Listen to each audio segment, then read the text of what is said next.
here from Pretty Big Shoes. I've had my Fitflop Rally sneakers a whole year now. See how they've worn in my real review. So here are my size 43 Fitflops, 1 year on. They're in pretty good shape.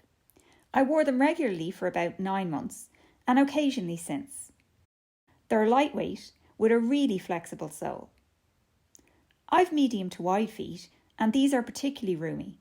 I need them tightly laced and they've a long, narrow look. There's lots of space in the toe box and around the ankle if you've any foot concerns. Here's a close-up look at the wear after 1 year. I'm surprised how well the suede is worn. The Scotchgard protection may have helped here. There's hardly any wear, even at the front and around the collar opening.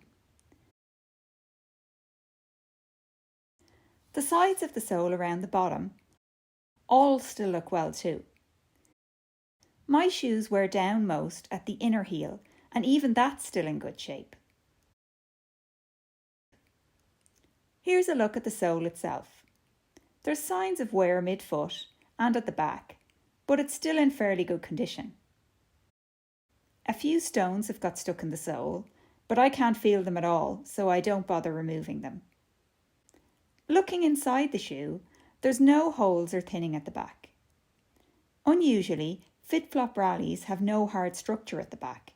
You can feel the outside and inside as separate layers, but the heel is fully flexible and soft.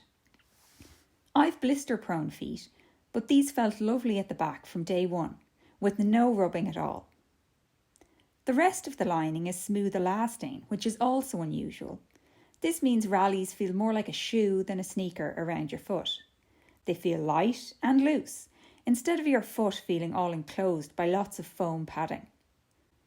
The insole isn't removable, but it's wearing well too.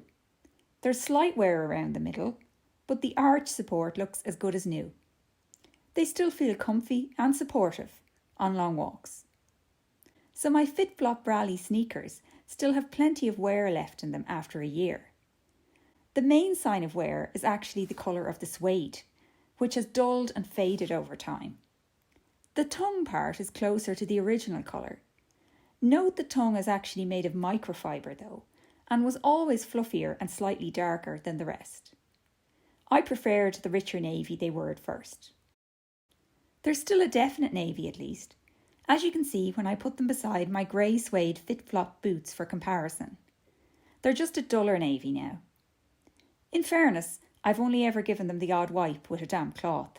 Using suede shoe care products may have helped. I've also spotted newer suede rallies launched in September 22 have a different finish, an oil suede with a sheen, which may wear differently. Overall, I'm really pleased with how long my Fitflop trainers are lasting. Check out my blog linked below for my full review. Thanks for watching.